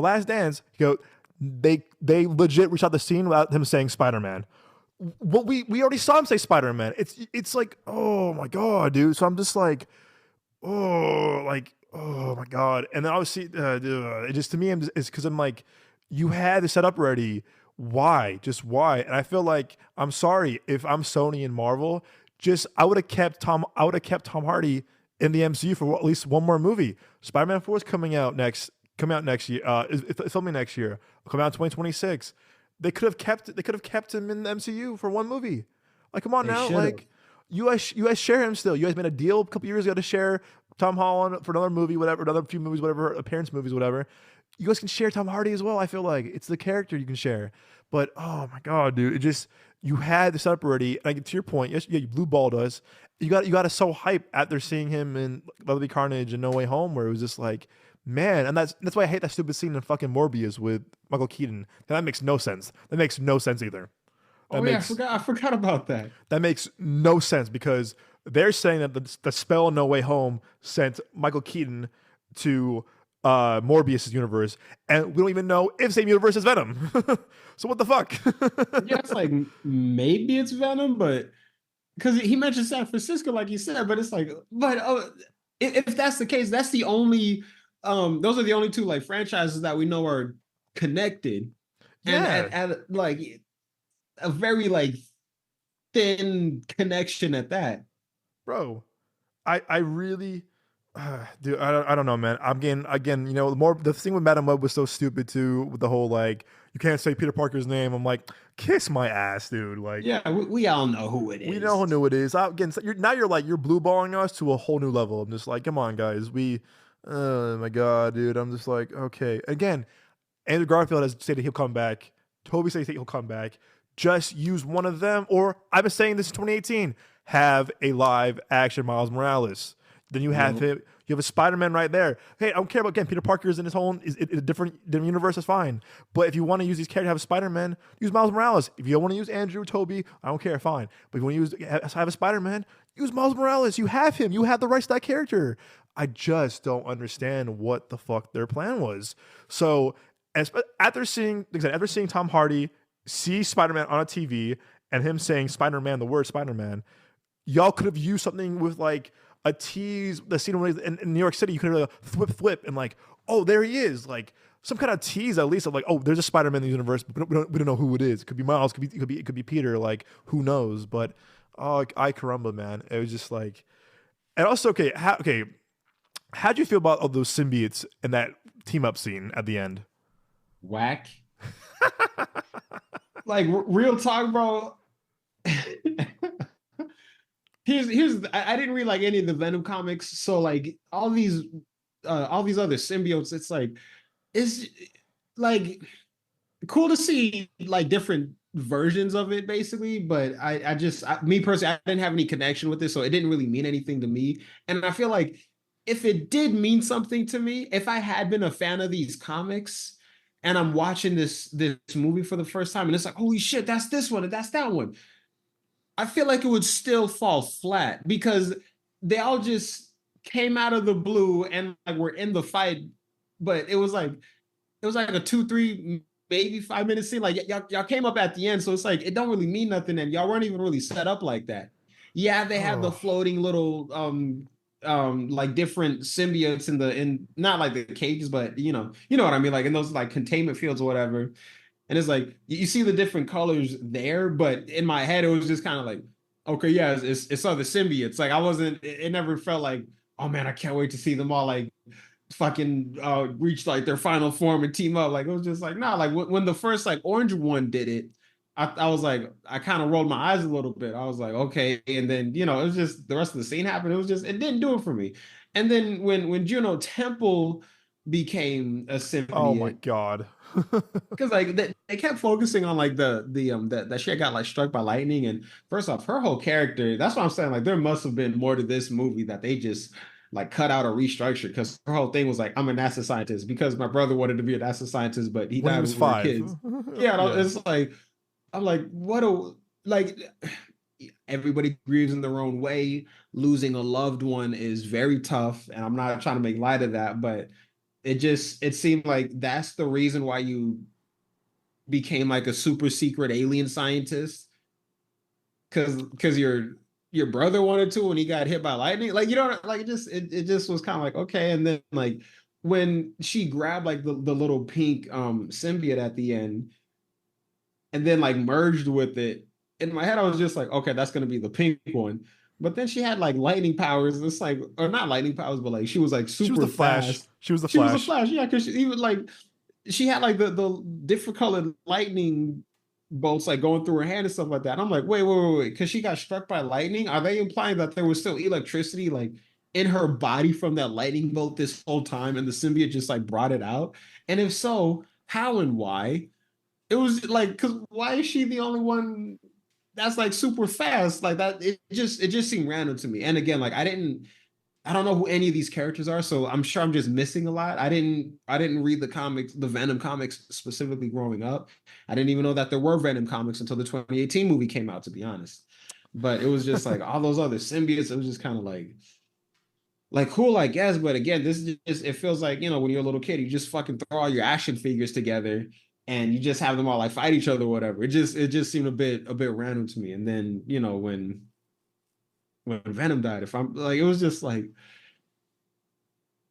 it's not hitting for me, man. Like it just didn't really like do it for me. Like the ending where he's looking at the Statue of Liberty, and the first off, I thought it was kind of wild that they're playing Memories by Maroon 5. Oh, that was so cheesy, bro. That was so corny. The soundtrack was so weird. Yeah, and like don't get me wrong, I do like that song. It's just I never thought I'd see it in like the final scene of a Venom movie. So it just seemed kind of like I get what you're going for. A little bit weird to me personally. That's just me. But like, it was a sentimental scene. But even with that, it's like the sentimentality of it. It just didn't. It fell flat for me again, because it's like I should be tearing up at this, but I just like wasn't. And then even when they're showing the flashbacks of like the previous two movies, it just kind of felt like some of these flashbacks are even kind of whack. You're just kind of playing random scenes from the movies. And again, I'm like, even when you have, because I'm a sucker for like flashbacks in me too, finales and stuff me like too. that. But like with this, it was just kind of like, bro, it's just a fucking slideshow presentation of random scenes. Yes. From movies 1 and 2, and then like at the end, like, I remember your buddy. I'm like, what the fuck is this, bro? That because I was like, is that what this has been about? Like, and it's like I get what they're going for, because it's like, like they really bonded. They've been through like the emotional roller coaster that is a relationship, however you want to define it, between these two characters. Like they went through all the ups and downs, and it sucks now because Venom like sacrificed himself. Like yes, that's all there, but it just kind of it fell flat, because the whole movie was just like, the whole movie just kind of kept falling flat for me. They would kind of bring something up and like not really thank you. Yes. It's like it didn't really like matter. Like when unfulfilled. It was unfulfilled, exactly. When he killed the one like soldier or whatever, and like in that one scene he's like I can't believe I just killed somebody, but then like it okay, That's it. I'm Yep. not saying like so what, like life doesn't matter, but it was just kind of like, I mean, it was in self-defense, and it's like, why are we like focusing on this? Yeah, dude, it just kind of, it was kind of like forgotten until Chiwetel goes, "You kill one of my people, I kill you now." Bro, It's like, because what? I forgot what he was talking about until he said it. Like it took me like, Yeah. man, I was like, come on, those people. Oh shit, the guy from fucking like 38 minutes into the movie. Yeah, bro. Oh my god. It just the movie had no. This movie had so many things unfulfilled. Like I said, thing too. Yeah. Like you tease Spider-Man twice, never happened. Okay, whatever. And then I'm not gonna lie. As much as I like these two movies, I really do. Also, the memory I have of seeing with you guys means a lot to me. And you know, memory. Speaking of Maroon Five, For real. I almost saying it just now. Grooch. I this this movie, I'm gonna be real, and I probably get slack for saying this. This trilogy kind of accomplished nothing because Yup. That's because crazy, but yup. because when you think of trilogies, they accomplish something. Spider-Man, No Way Home, Homecoming, Far From Home accomplished a Peter Parker origin story. Those three movies are origin stories for Spider-Man now, post No Way Home. Iron Man, even though trilogy's kind of that trilogy, and yesterday too, that fucking the symbiote thing was Iron Man 3 basically all over again. The Iron Man 3 suit up thing. Oh, I forgot I said that. Yeah. Yeah. It was just like, yeah, like they weren't really here before, but he was just all of the different versions of this character, like all the suits and everything like that. That Yes. green fucking symbiote though, he's looking for a black one. I was like, okay, yes. yo, what? Thank you for that up, Nick, because when we heard that, and we were the only ones in theater, you and I both looked at each other and Bro, busted out laughing. I was like, is this a fucking hidden camera show? Because like I clearly like they were talking about they're talking about Venom, yeah, but and he I'm says just like, Venom. yeah, it's like, so y'all either one could have just called him by his name, or like if you were gonna use some sort of like fucking descriptive word for it, you could have said like, I don't know, maybe like the big one or like the loud one or something like that. Because you notice like Venom kind of was like the biggest one, like he was the tallest and he was kind of like the most muscular or whatever. So it's like they could have described him like that, or just like the loud one, because he, or like the dumb one or whatever, because he kind of just be doing stupid shit all Yeah, the he's an time, idiot. impulsive Yeah. shit or whatever. But it's like the black one. It's like but then at the same time, it's like, yeah, because all the different symbiotes are different colors. But that also begs the question, like, how many symbiotes are there? Is it just like one red, one blue, one green, or is it like different shades of red? Are there maybe colors of symbiotes using colors that we just haven't even seen before? Yeah. It's not a serious question, but it does make me wonder, because it's like Power Rangers. yeah, it was a little bit Power Rangers at the end too. But let me also what was I gonna say? Fucking Reese Ifan's character. Thank you for bringing this up, dude. Let's get into this. Please That do. was, bro, okay, yeah, so because so we see him in the trailer. First, I didn't even recognize him. Like I didn't know that it was him until someone had pointed it out. He was a hobo, yeah. So it was just kind of like, okay, Reese Ifans is in this movie as this guy. So like I legit thought, okay, he's gonna be the Lizard, and this is just gonna be the Tobey, or not the Tobey Maguire, but the Andrew Garfield Spider-Man universe. Because you know, like, why not? Fuck it, it's the third movie too, so why not just like have that? Because also, why else would you cast Reese Ifans in another Spider-Man adjacent movie? It's got to be the Lizard. And then people were saying like, Thank you. if maybe he's not the Lizard, maybe he's Null or whatever, because Null might be in the movie. I'm like, okay, interesting. Because I might, if I remember correctly, the YouTube channel New Rockstars, I think one of their guys had theorized that when that Chiwetel Ejiofor was going to be Null, and even I was, or it was either going to be like Null or like just no, he didn't say Mortal, but it was kind of like it was something. It was Null, I think, but just the casting was a little bit weird with this movie, because like we see Fonz, it's like when you're watching the movie, like, spoiler or not, he really is just like some random ass dude that he kind of like ran into along the way. And like I remember everybody, because it was like the lady and like the teenage girl and the little boy in one of the shots of the trailers, people were like, is that a younger Aunt May and Peter Parker? Who's the girl? And then when you watch the movie, she's just married to Reese Ifan's character, and the two kids are their kids. So just really respectfully, meaningless casting, like, or meaningless characters rather. I'll say that because like the actors did a good job, but it was just like, what was the point of your guys' role just to have just so that Eddie could have the little, hey buddy, Road aliens trip out, that moment. scary talk with the kid, and or a road Yeah. trip moment. Yeah, but even with that, it's like, I don't know. I just wasn't feeling it. Dude, thank you for bringing that up. Because when you and I recorded last 2 weeks ago, as soon as the show ended, they put on, I think it was on CBR or whatever, was like, oh, Risa Fons is not playing Kirk Connors. And I said, and you and I were both like, okay, like, okay, sure. Like, you could got, there's so many actors out there that could have played that role. It could have been Yeah. Yeah, because at the time anybody. it's like, well, who the heck would he be playing? Why is he in a different Spider-Man movie? Dude, and go back to blue balling again. They keep blue balling us because it's like, oh, yeah, we got Risa Fons, but he's not playing the lizard. He's playing this hippie dad who's like, yeah, man, it's psychedelic, and I'm just like, okay, I want to be the alien. It's like, okay, Yeah, like, bro, like okay. this is not what we were asking for in Venom 3. No, dude, and that took away from, like, again, it's a sweet. It is definitely a kind of sweet scene, but to your point, it didn't really add anything. It was just like, okay, this family has a kind of now tied of Eddie because down the road we're gonna see him again, and sure enough, we see him again at the fucking Area 51 thing. You're just like, okay, surprise, surprise. And Yep. this movie just had like had so many roadblocks for itself. Like, oh yeah, Eddie's like now this thing. Also, what was that called again? The thing in his neck, the Oh, the Codex. codex. I'm sorry. I don't know about you, but I feel like it was kind of just like a random like MacGuffin. It was kind of just like, oh yeah, Codex, but only in Venom Eddie's neck. It's like, okay, like Yeah, sure. because even the Codex. Well, I guess like not that the Codex was like meaningless because it came in at the end. Like I think since it was like destroyed, Null at the end was free. So I guess that's setting up another movie. It doesn't seem like it's gonna be setting up a Venom movie. Oh Is it hell gonna be no. like another Spider-Man movie? Is that maybe what they're trying to do for Tom Holland's Spider-Man 4 or some shit like that? Oh shit. Yeah. Because even with that, it's like maybe he should have just been the villain for this movie. Because like Yes. you're setting Yes. him up at the end of a trilogy. Because also, it does beg the question: literally, what are you gonna do next? Or is it just are you implying like he's gonna fight Null off camera? Because Dude. we're not coming back to it. This is Venom 3, The Last Dance. Last for a reason. And I the hope whole not. and Null the entire time is sitting his ass down the entire movie.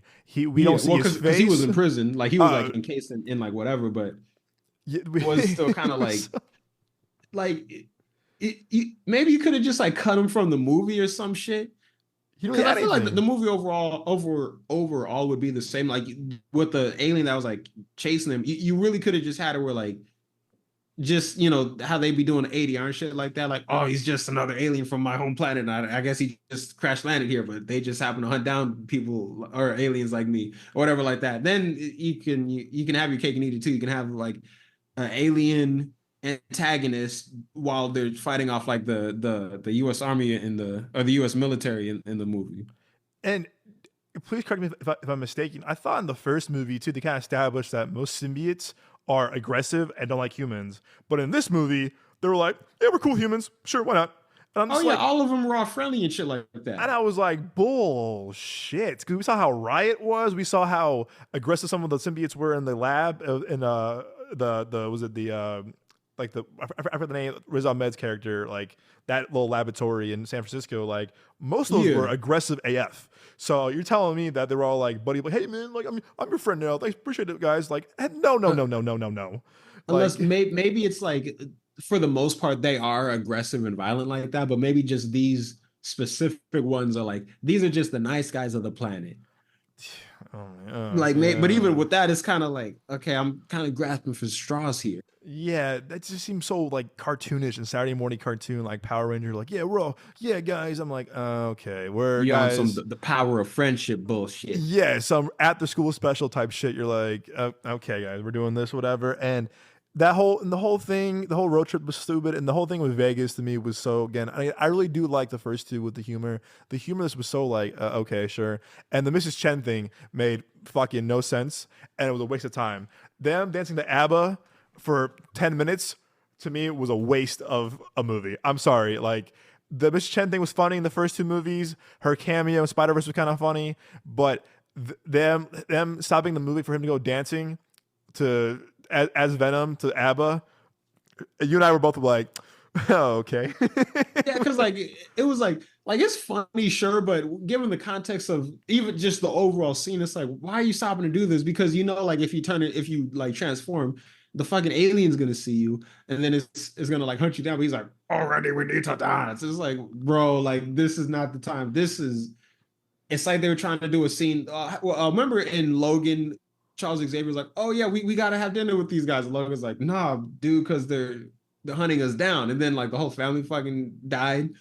Spoilers for those of you who haven't seen. That was Logan. worth it. That was worth it because that made the emotional connection to that family, Eric LaSalle and his family, very worth it because you were rooting because like these were good people helping them out, so you kind of feel like a connection to them because Charles X-23 and Logan did. So that to me made it even more impactful. But the scene with Mrs. Chen had no impact. It was like, and as soon as like. As soon as they pulled away Venom and Eddie, she's waving and I'm like, bye, be careful. I'm like, you gotta be shitting me, man. Like she's waving at them with a big smile on her face. I'm like, what? Like, no, this movie was so like, oh my it just God, kept fucking dude. falling short. And like even though like because matter of fact, we were talking about exposition earlier on in this review. The first like the very beginning of the movie for like the next like few minutes, like it's literally just Noel explaining like this is where it came from and this is the situation I'm in now. And it was just kind of like cool visuals and like it's cool that they're kind of like bringing that character to life and like it is kind of cool to see that like cosmic history, but it just felt like, why? Who are you talking to? Why are you saying this? And then like even Venom, I think like when Venom was explaining like who Noel was, it was just like like minute after minute after minute of fucking exposition, literally just explaining everything to the character. And like you always got to do that in a film, but there's too much. There's good ways and there's bad ways. Venom: The Last Dance was just kind of, it felt lazy because it was just again them, what's the word? Expositing. Yep. Mm-hmm. Just for it just kind of felt like again like with Black Adam where it's like we got to cut down the movie and because we cut it down like now we just got to like have them summarize it and explain it like off camera ADR or some shit like that. So that kind of goes into like why I think, was it just longer? Was it a different story? Like what the hell was going on with this movie? Because and they tease Noel at the end like he's gonna come back for something, but it's like for what? Yeah, like why was he in this movie? And like Andy Serkis played him. Like what a waste of Andy Serkis. What a waste! I bet you because he did the second movie. He was the director of the second one, and I feel like as a favor he was like, yeah, I'll do this cameo, I'll do this thing real quick, and like, but still you have Andy fucking Serkis, man, one of the greatest actors that we have working today. He's got to be like the down because matter of fact people were saying like since they're teasing Noel. People thought Norman Reedus was gonna be Noel. Like, bro, this is insane. And people were saying that they thought that Noel was gonna be the Thanos for the Sony characters. And if that's the case, bro, Sony characters are fucked. Yeah. What the hell are Craven, a Venomous Eddie, and Madam Web gonna Morbius, bro? Because it's shit. Like, bro, like y'all are fucked, man. I bet you Craven's gonna flop. And I bet you, because I feel like Sony, if I'm Sony, I'd be very careful what you guys do next, getting up Spider-Verse down the road. And also you're co-producing Spider-Man 4 with Disney and Marvel again. I'd be very cautious post Craven. If Craven works, and it works, that's awesome. I'm looking forward to seeing Craven with you. Probably a good time, you and I, no matter what. But for Craven, I feel like it's gonna be like, as far as quality goes, it's going to be right in between Venom 1 and like Morbius. I think so too. I really think so. And I just don't know, man. And that's why I think with this movie really had nothing. I mean, it had a lot of goodwill with the fans who really rocked with the first two, that made a lot of money the first two, like I said at the beginning of the episode. But with this movie, it was kind of a big fuck you. It's just like, we don't care, so why should you care? It's like, well, no, we're rocking with you guys. And you point too, Nick, you had so many things were set up for this that could have worked, called follow through with, that really made no sense. And again, another thing too, Venom says, he goes, I'm staying in this form because I don't want the thing to see me. But then to fucking dance with Mrs. Chen, you go full form? You'll risk it then. Hypocrite? Like, bro, you fucking hypocrite. And also too, with the scene with Juno Temple's character, she waits the very end to use that fucking symbiote thing. 20 minutes ago, could have used you 20 minutes ago. Where were you? It was just whack. Like that whole last like battle sequence was like, it was that scene of Family Guy. Oh my god, who the hell cares? Like, no, dude. I'm low key expecting like fucking Noel to show up, and he just didn't. It just what a waste. I'm telling you, bro. I'm calling it now. That post credit scene is going to be up with the infamous haul of that went nowhere. Henry Cavill showing up in Black Adam, the Green Lantern post credit scene. I mean, where do I begin? There's so many mid credit scenes that kind of were unfulfilled, but I'm telling you, of shit fucking end credit scenes. Yeah, the end credit scene right after the Noel. Oh yeah, guy. What's spoiler for you guys? What's spoiler alert? Just tell them what it is, Nick. So the fucking bartender. So the bartender at the end of No Way Home is an alternate bartender because Eddie goes back to his home universe, but it's the same actor, but it's multiverse like that. At some point during the movie, like Chiwetel Ejiofor, like he's investigating, he finds this guy. He's like, so you've interacted with Venom, basically. He's like, yeah, and then he kidnaps him. We don't see him or hear about him again for the whole rest of the fucking movie. The second end credit scene is him like the facility got all fucked up. It's him running out of the facility just into the desert calling for help. And that's it. So it's like, and a beetle. This is how you ended the trilogy, bro. Aquaman 2 with the fucking fucking cockroach burger. Like, this is how you ended it. This was the note you decided to go out on. Now I don't know if they're maybe setting something up with his character. That's entirely possible, but I can't imagine what it is. El Moroto. Oh man. I'm kidding. That movie's canceled. Well, I think like Bad Bunny was supposed to play that guy. They canceled that movie. They canceled that movie. They canceled the Black Cat movie. They had a lot of Spider-Verse things planned. I don't think they're going to follow through with any of these. And if Craven flops, like I said, Sony better pay cautious to what's going to happen next. And also, again, back to the soundtrack. No Eminem. Eminem had 2 songs. He had the infamous Venom song in the first movie. He had one in the last movie. And he played some kind of like punk acid rock song in this one. I was like, wow, no Eminem. So y'all didn't give a fuck about continuity at all with this movie. Yeah, I was like, what the hell is going on here, y'all? And then they played a Post Malone country song during the credits, and I was like, that makes no sense. And then that weird, they used the Queen song earlier. Like, this was a fucking weird, or the David Bowie song. Like, and then ABBA. This had the most weirdest soundtrack ever. Where I was like, for real, these do not fit any of. I mean, maybe the Ground Control David Bowie song, but all the other songs had no meaning to the movie whatsoever. Like, no.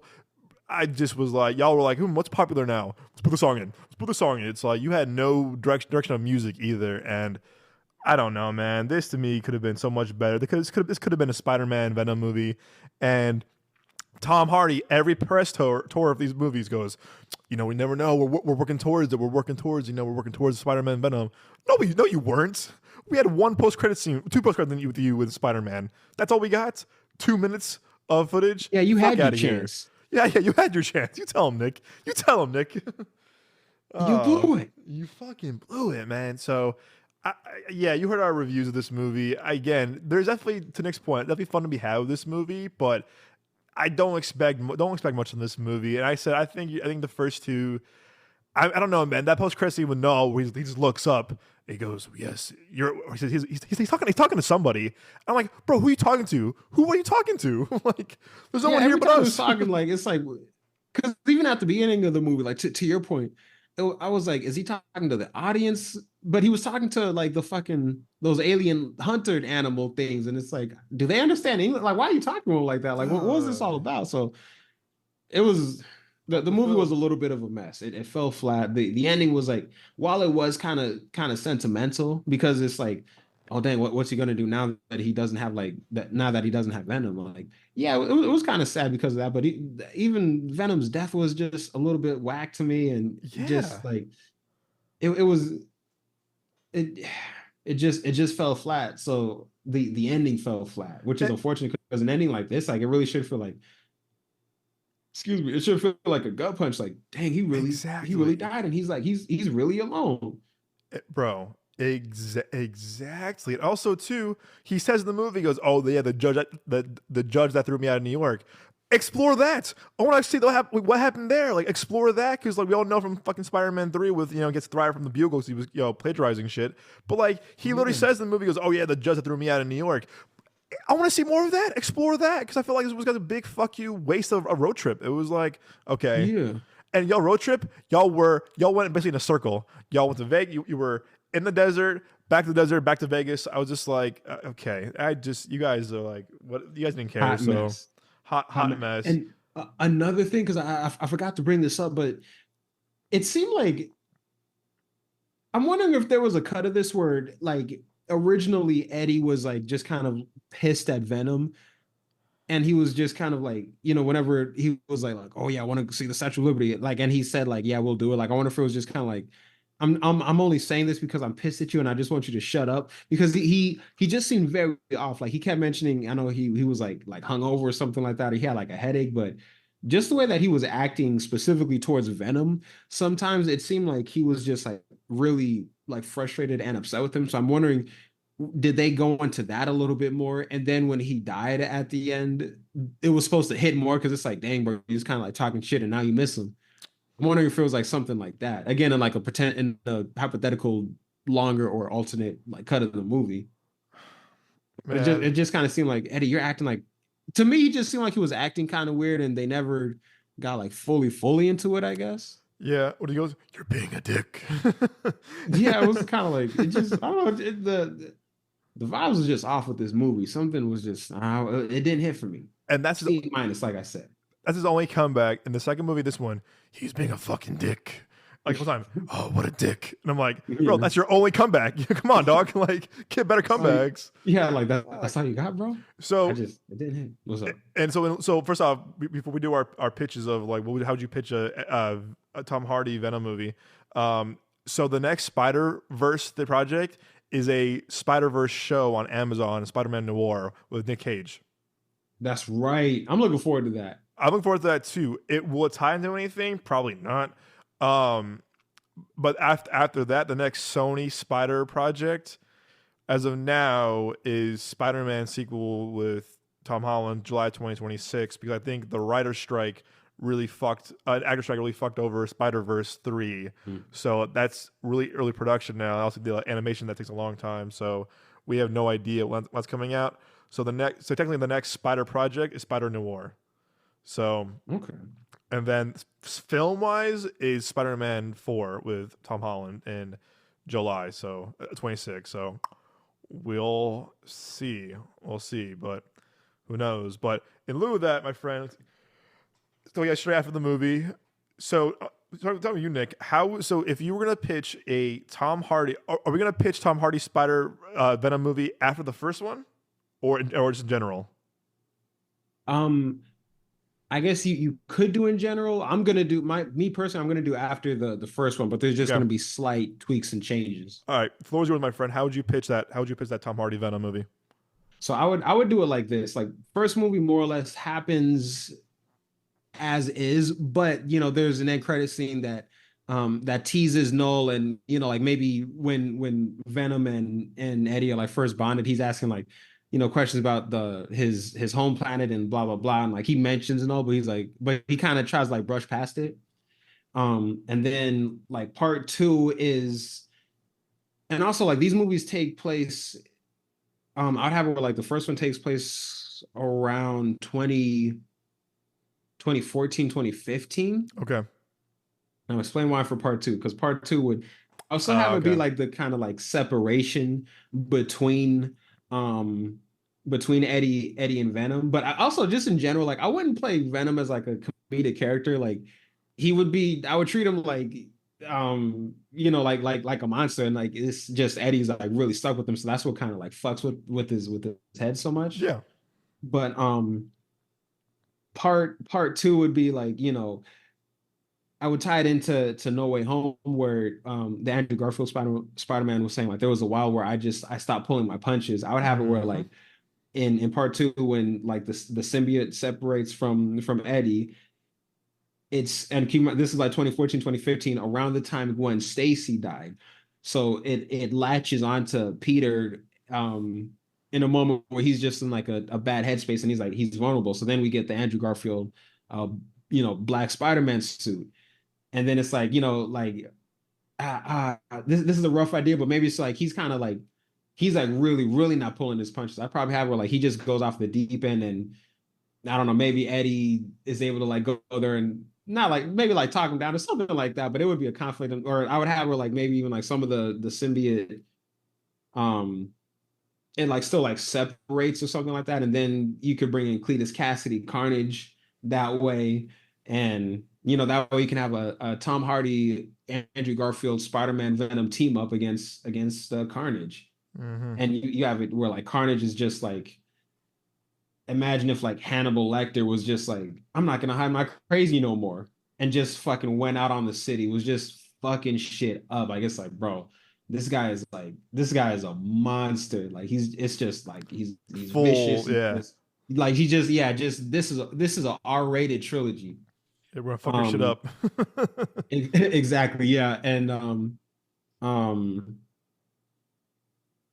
trying to think. You know what? I would have it where like Carnage is sent by like by some other fucking some forces out there. Like it would again like allude to Null, but like like Carnage is sent down, and like that whatever like alien creature that was hunting them in the third one. I'd have where like he's sent down with like a few of those, and so that kind of like explains why he's here. He was still merged with Cletus Cassidy. Probably like I don't know, because now that I say it's like it sounds kind of bloated, but fuck it, it would just be a 2 hour 45 minute movie. Because why not? And then the third movie would basically be like it was the end credit scene would still be the same where Venom and Eddie Brock go to the 616 MCU, and like that same end credit scene. Mm. Oh no, not the credit scene, but like where he finds himself there. I would show like at some point like a piece of him gets detached, a piece of the symbiote gets detached, and then when he comes back, and then that would set up like Spider-Man, the Tom Holland Spider-Man 4, where again like he's in a dark place. He gets he gets the symbiote in the black suit, and then he's going through like his little dark phase. But I would still have it like street level, so he's fighting like Kingpin and Scorpion, but also like Daredevil would come through to kind of like mentor him and like, hey kid, you're kind of fucking more violent than usual. Like, is everything good? And I noticed you got this black suit, and he's like, I'm fine. And, like it's kind of that. So that way, you could kind of have a little bit of your cake and eat it too, because you get the Mm-hmm. alien suit, and then he interacts with Kingpin and Daredevil. But then coming back to the Tom Hardy Venom 3, like that's when like I would bring No would be the villain for that one, and it would be the whole King in Black storyline where it was all these other like kind of crazy fucking like Venoms and all of that kind of stuff. And also, oh, I almost forgot. Towards the beginning of the movie where he was like multiverse hopping, I would have had it where he was doing that for a few years, because he's like, hey, like fuck it, it's you and me, man. Let's go on a multiversal road trip.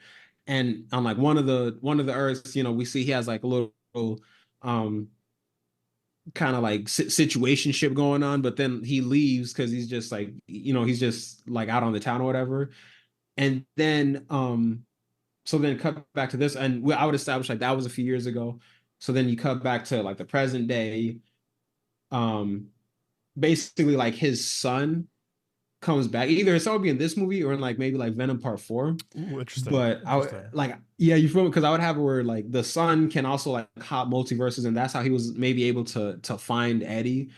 But also it's like his son has symbiote DNA in him, because that was also just from the King in Black storyline. So it's like I feel like that would be a fun way to tie it in. Because I think that they mentioned, they like referenced the possible son or something like that, or like Eddie having a kid, or like maybe it was just like a joke, but I kind of like I don't know, maybe I'm misremembering, but I feel like I would just do it like that. And, it's like this epic, just really R-rated, like dark, demonic, Gritty. gritty, like R, like it's almost like if Avengers Infinity War was a horror movie instead, but the stakes were just as big.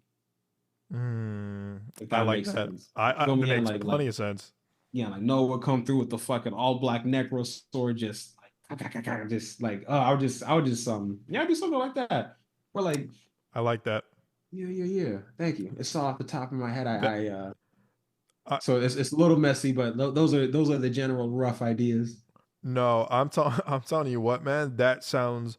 I think you have a better planned out film, like like film plan than Sony ever has the past. Minus their own Spider stuff. They share that with Disney and the Phil Lord Chris Miller Spider Verse stuff. You Oh just yeah, pitched. all the Spider-Man stuff is fine, but all them like solo pieces is You just like I don't know what's going on here. you just pitched them a better plan than they ever had. I'm gonna be real. So that You're too kind, but I no, beg you, brother. I could again think about you how your ultimate pitch king is that you definitely know how to pitch something that and that's visualized. When you were saying that, I was like, oh, I can see that. Oh, I can see that because it makes sense. And I think I would have seen that, man. I would have paid to see that money. I would pay to see that in a heartbeat, man, because that sounds more interesting than what we got with these movies, personally. Thank you, bro. No, I mean that, man. Seriously, I think for me, I would. So I would. So if we're gonna do okay, so after the first Venom movie that happens, whatever. So it's before Carnage, whatever. I would do something where Spider-Man could be Andrew Garfield was visiting San Francisco now, like he's getting out of New York, taking a trip out of New York to like do this kind of like thing for a job interview or whatever, and then Venom goes like he has like a sense how he senses something in the post-credit scene in Carnage, whatever, and Peter Parker is in San Francisco. And he's kind of like stalking him, but like he's not Spider-Man. He's just Peter Parker, and he's just kind of like sensing him, like that guy's. He's I don't know, something about him. I just know whatever, and then he's kind of pursuing him, whatever. He's pursuing him, and like something's up, and like so then the whole movie's kind of him. So it starts out with him pursuing him, and then the moment that he catches close to Peter Parker, a multiverse thing happens. He's transported to Tom Holland's the MCU 616. Nice. And now he's like, "What the fuck? Like, where am I?" And now he has to go to New York because for some reason maybe he was tipped off to go to New York to follow this guy or whatever. Or no, he was following Andrew Garfield's Peter Parker to the airport, whatever. And then he's going to New York, and then he gets transported. He goes to New York, but he's transported to MCU Tom Holland's universe. And I would put it like in between. I would put it in between Infinity War and Far From Home, where like, hey, like before I go to this fucking Europe trip, this fucking alien trying to kill me, and guess what? I was dead for 5 years. What the fuck? Dang, that'd be crazy to come back to. Yeah, so he comes back and he's fight this fucking villain. He's like, I don't know who the fuck you are. Like, I've been following you. It's like, no, it wasn't even fucking me. So I would do some kind of like Venom in a different universe, kind of like wreaking havoc in New York. Keep it contained, keep it in New York, and Venom has to kind of discover like what this universe is, but kind of causing havoc and maybe getting involved with some kind of his local heroes. Like maybe he breaks Scorpion out of prison or Vulture out of prison, whatever. And I would then kind of like a tease to the Sinister Six, but not there yet. Okay. But just have Tom Hardy's Venom in the universe, and then I would probably keep Tom Hardy's Venom there until No Way Home. He's already there. Okay. Because now you have Electro. So now you have Electro. They have Electro. Jamie Foxx Electro. Rizafon's Lizard. Doc Ock. Green Goblin. Who else am I missing? Sandman. And then you have Venom. Then you have 6. So you have Sinister 6 because then Venom is still here, but then the spell at the end will send Venom back to his universe. So say that last part again. So basically, in my movie, Venom is stuck in this New York somehow. He's stuck in New York, and Spider-Man's universe. But after the last spell in No Way Home, how everyone went back home, like the Peters went back to the universe, Doc Ock, Green Goblin did whatever. Venom would go back to his universe too, but he's been there for longer than he was in No Way Home, if that makes sense. Okay, no, gotcha. Because if he's already been there since Far From Home, like just keep him there until No Way Home, and then he'll go back at because of the spell. But again, look how a little messy, but I would definitely had that kind of arc of like he's chasing Andrew Garfield's Peter Parker, but he gets stuck. He somehow gets swapped into Tom Holland's universe, and then he's there until No Way Home. And then when the spell of No Way Home, the last spell of No Way Home from Strange, sends everybody home, he goes home to his universe. So I don't know, man. I felt like we could have utilized Tom Hardy a lot better in these movies, personally. Yeah, because like, why bring him into the universe of basically the main Spider-Man, as y'all claim, and not have them interact? Yeah, it's a fucking tease, man. It's just, it's a fucking. What could have been, man? Again, man. Yeah, it's like maybe they couldn't make it work or whatever the case was, but like whatever, it's just I don't know, it's just a little disappointing. Disappointing, and you know, yeah, man. It just what could have been, man. What could have been, and the whole thing with the whole thing with the general in this last movie made no sense because like bring him to me, and I was like I thought it was the Dr. Dan that was. Oh yeah, also Allison Williams' character never mentioned again, never brought up whatsoever. Yeah. Or what happened in San Francisco. Just no. Oh no. The whole thing with the fugitive stuff, obviously, and then also Homeboy from Carnage, Mulligan. Mulligan. What a waste! There was no point to that because it was like it was a cooler setup, and then have Carnage with the blue eyes to his eye, and then the whole green Venom, the whole green symbiote thing was dumb. The little snake event, I was oh my god, dude, dude, Wasn't feeling it. that was just stupid. So. Those are our pitches, guys. If you have any pitches for Venom movie, let us know in the comments below. Whether on YouTube, Spotify, Apple, we want to hear from you guys. How would you pitch a Tom Hardy Venom movie? And also, what was your favorite Tom Hardy Venom movie? Yes, exactly. What was your favorite? Was it 1? Was it 2? It could be even 3. It could be The Last Dance. We want to hear from you guys. So yeah, let us know in the comments. Again, on Instagram, YouTube, TikTok, whatever. We want to hear from you guys. So let us know. Oh, you know what I just realized, Nick? For Scary Movie 6, dude. They can fucking do The Substance. Oh my god! Could you imagine? That would be too much to handle, bro. Oh my gosh! Could you imagine? That would be dope. Yo, could you imagine? That would be crazy. That movie would be fucking gnarly. Oh my goodness. Oh goodness. But never say never, right? Never say never. I kind of hope they do it now. I really hope they do. How far they can take it. I bet you one of the Wayans have seen The Substance and they're like, I got it, guys, I got it. But like, do a whole like maybe Ozempic thing, whatever, or I don't know, like something kind of like more modern, like kind of like I don't know, some kind of drug, whatever. But like just use, I don't know, man. You have a great film right there to use for The Substance. For could you imagine? Jeez. That would be something. That would be quite the experience. I hope they do. I really hope they do. Alrighty, guys. As the show comes to an end, every week we do a thing called our one-on-ones. And our one-on-ones, we do a one film and one TV show recommendation that we think is a movie or show that we love. We want to share the recommendation for you all. So, Nick, with that said, my friend, what are your one-on-ones of this week?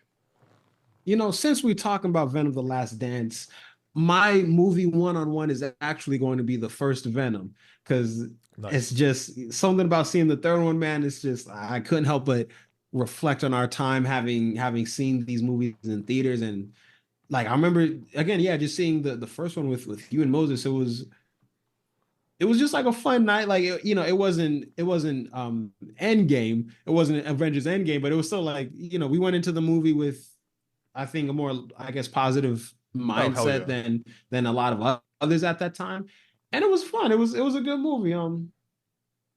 Because now like I want to rewatch it after having watched The Last Dance, but like Tom Hardy was kind of fun in it. Like it was a little bit like it's kind of weird having Venom without Spider-Man, but I mean, hey, fuck it, I'm willing to go along for the ride, and it was what a fun ride it was. Now for my show, MTV, it's Spider-Man, but MTV did a Spider-Man in like 2003, and it was CGI animation, and it like kind of took place in the Tobey Maguire universe, and also kind of like the Ben Affleck Daredevil universe. Really? What is this? Is news to me.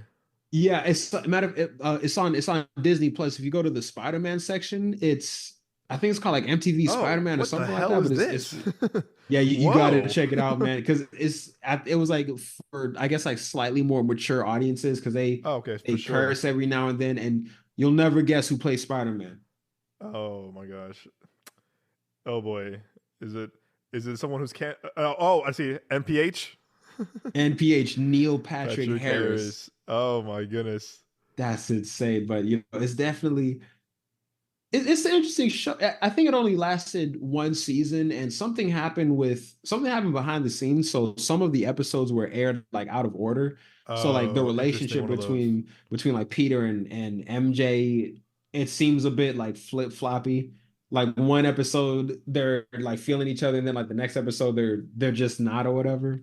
Um, a little trivia fact: Michael Clark Duncan reprises his role as the Kingpin. Or Oh, maybe it's not really? necessarily like a reprise, but he plays the Kingpin, but it was like after he played Kingpin in Daredevil. So it's like, oh, that's kind of cool. And but yeah, it only lasts like the one season though, and I'm kind of surprised about that. Because I think they left it intentionally open for season two because there was more stuff that they wanted to explore with it. But Lisa Lowe plays Mary Jane. That's hilarious. wait, who was that? She said, you know that song? You say, I only hear what I want to. That song.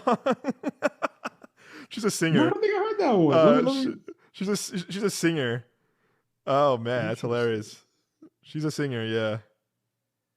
Man, but no, yeah, that's my one on ones. Okay, you got me. Hey, what's the line from Django? He goes, "You have my attention, but now I'm curious. Whatever. No, he's like, first you had my curiosity, Curiosity. but now you Now you have have my my attention. attention. Yeah, yeah. This animation was very 2000s. Oh my lord. Yeah, man, check it out. I'm curious to hear what you think about it. Yeah, I gotta watch this. 'Cause I know they're also doing a new Spider-Man series on Disney Plus that I'm really hyped for next year. I'm Oh yeah, really hyped for that. there's the theory that animated Spider-Man, like once the MCU like reboots, like they're gonna say that's what the new rebooted MCU origin for him actually is. Oh, interesting. So Interesting. it's like, okay, Okay. that's kind of I'm honestly not mad at that. Interesting. Yeah, I'm gonna watch this. Or Thanks at for least like how he came to be Spider-Man. Because I know like the trilogy is a origin low key. interesting. Yeah, I'm gonna watch this. I'm gonna watch that new one too. Thanks for the rec. Gotcha, Interesting. Yeah, bro. this is new to me, man. I never Oh, heard of this. Spider-Man, the new animated series. That's what it is. Interesting. Yeah, this is very. This is like almost like you ever see the movie Scanner Darkly? No, I saw the trailer with Keanu Reeves and Robert Downey Jr. Yeah, it's Linklater. He did the kind of like he did like those kind Oh of like wow. very interesting like kind of like this kind of animation for this movie. So interesting. Oh yeah, I'm definitely watching this, man. Interesting, Thank you. interesting. I'm definitely Got watching you, this. bro. Alrighty. So for my movie of the week, I'm gonna do. Should I do another horror movie because it's Halloween? No, I'm gonna do a movie that I actually watched recently that I haven't seen in so long. It's one of my favorite workplace comedies, and that's Office Space, made by Nice, nice. by the great Mike Judge. Mike Judge to me is a very interesting character because he's also a guy from Austin. Rodriguez, Linklater, they're all Austin guys who kind of like really kind of blew up in terms of their like own like filmmaking style. Like obviously Rodriguez do Mariachi, no Mariachi or Dust Till Dawn, Machete. Oh yeah, yeah, yeah. Was it Mariachi? Yeah, El Mariachi. That's his. Obviously, Linklater, Days Confused, Boyhood. Before Sunrise, whatever. So, Office Space is basically just three guys who work in the office. This is late '90s who kind of hate their job, whatever. They're pushed around. They have a dickhead boss played by Gary Cole, and they hate their jobs. And they kind of so one night they kind of think, let's say, fuck it, we're whole rebel against this company or whatever. They don't care about us. And then one of the main actors is what's his name? oh my god, what's his name? Not Kyle Chandler. Ron Livingston. Ron Livingston. Good actor. And he kind of one day goes to a shrink, and one day he goes, you know what? Fuck work. I don't care no more. And does not care. Gets promoted and all this stuff, but like he helps his two friends kind of rebel against like the system and kind of like his company and how like they're kind of wasting their lives away. This kind of like tech firm, there's like tech company.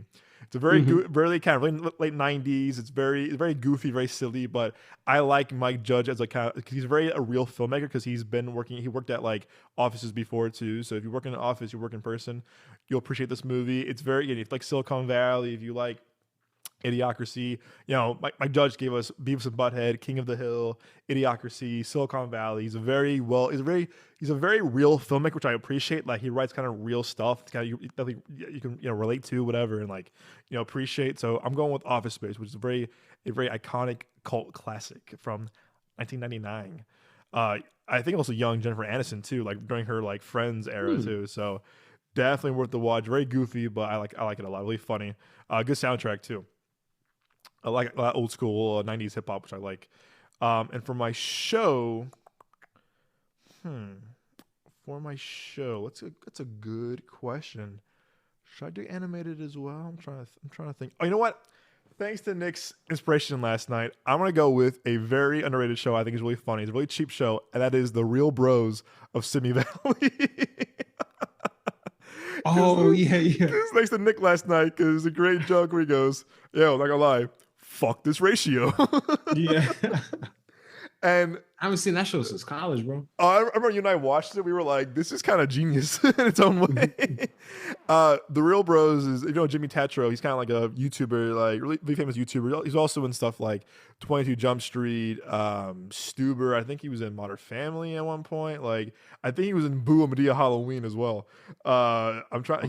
He's a very random actor, like very kind of like, yeah, bro, like kind of a frat guy. And like, I think he's kind of typecasted or whatever, but he's a pretty good actor if you ask me. I think he's kind of funny. He's in some pretty good things and pretty not so good things. But again, self-made dude. He was kind of I think he was like got famous off of YouTube, so he like on YouTube skits, whatever. And then this Real Bros thing is kind of like a take on like the Real Housewives of like Atlanta, New Jersey, whatever on Bravo, like a really like Bravo mockumentary, kind of like making fun of it. And it started off as a YouTube series, and I think. This is like early streaming days. I think Facebook had a streaming platform at one point, which is crazy to me. And then they became really famous on Facebook, like Facebook Live or whatever, or Facebook Video. And they had a huge following off of that. And then I think they did like 2 seasons on that. But like the first season's on YouTube, like 5-minute episodes. But they're so funny because they're so low budget. And it's like all filmed like someone's house or whatever. And it's so random too because it's like, fuck this ratio. Or like the Photoshop is so bad or whatever. And it's like really corny, really cheesy. Like, oh yeah, man, like I was skateboarding one day, broke my leg. I did the whole fingerboarding. I broke my hand. It makes no sense. And it makes no sense. Or like, oh man, I OD'd on pot. It's like you can't do that, but I did anyway. And it really makes no sense. But it's a random show, but it's again low budget. But again, it's kind of like in a way, like if you want to create something, just do it because like these guys did it. They had no budget. They're filming on like cheap cameras, like even iPhones at times. And guess what? They did it because they said, fuck it, why not? And then they got lucky off of it because of Facebook at the time. And I think they did like a movie or like a reunion on like Tubi or one of the Roku channel, one of like the free streaming services, whatever, like those ones, the non-paid ones. But it's a very goofy show. The first 5 episodes on YouTube are like 5 minutes long. Then the season 2 and 3 are on Facebook. I do think the first season has more charm because it's how low budget and how random it is, and also they were like they could curse and swear on the first season, but on Facebook they kind of like bleep things out, whatever. And I don't know, it's a very funny show. I think it's really goofy. It's a quick binge, whatever. Turn your brain off. It's a really stupid, dumb show, but like. It has a charm to it for some reason that it works. It's really stupid, but again, you don't have like a Brad Pitt in this. You don't have like a Timothée Chalamet or whatever, or Michael B. Jordan. It's kind of like these random YouTubers that kind of like say, "Hey, fuck it, let's do a show." And guess what? It worked for them, and that kind of power of creativity, inspiration. But as Nick said, we binged the whole entire first season in college, and like, this is so dumb, but like it's sort of genius at the same time because like. It was so low. It's at the power of the creation, right, on YouTube. So I like it a lot. So very, very, very quotable too. Definitely check out Real Bros Simi Valley, which is on YouTube. I think also on Facebook, if that's still a thing, but who knows. But yeah, guys, check out our recommendations. I'm for sure checking out Nick's Spider-Man rec for sure, man. So thank you for putting me on, my boy. I appreciate you. I got you, bro. That's what I do. Man, I am hyped for that. I'm definitely gonna watch that soon. Honestly, I might watch that and do a rewatch of Batman Beyond. I'm kind of itching to rewatch Batman Beyond recently because fuck it, why not? Why not? It's a good show. It's a classic for a reason. Oh, dude, absolutely a bop, a timeless bop, if you ask me. Facts. Alrighty, guys. So as we end the show, Nick, where can our lovely audience find you at home on the socials? So you can find me on YouTube at Donning Vision, capital D as in Donning, capital V as in Vision, and on Instagram at Donning Vision, all lowercase, all one word. And hey, if you want to follow my personal, that's going to be at Ahmad Johnson 98. And you can find me on my personal Instagram at The Young Jones. I've been kind of doing social media break here and there, but I've been a little more active because of the podcast promotion, the movies we see. So I'm definitely back on this week. Yeah, at The Young Jones on Instagram, on Twitter or X, at Capri Sun. Find me there. And of course, our socials are all one word, Midway Avenue Productions on YouTube, TikTok, as well as Instagram. But I think TikTok's be banned in a few months, so we'll see how that goes. So might be fully on Instagram after that. But we will see. And yeah, guys, look out for a lot of cool content coming down the pipeline. Nick was genius enough, our marketing guru over here. He knows we're doing more kind of vertical shorts for Athlete Reactions. That was Nick and his lovely fiance Kaylin's idea. So thank you, Nick. Thank you, Kaylin, for the great ideas. So look out for our kind of new rebrand of reaction stuff like that. And of course, our socials here and there. Like I said, we have a lot of cool things in the pipeline for 2025. But of course, we want to end the year on a positive note with you all too. So we have a few more screenings, stuff like that. A lot more movies to cover as the year ends too. So look out for that. And as always, my friends, we will see you guys at the movies.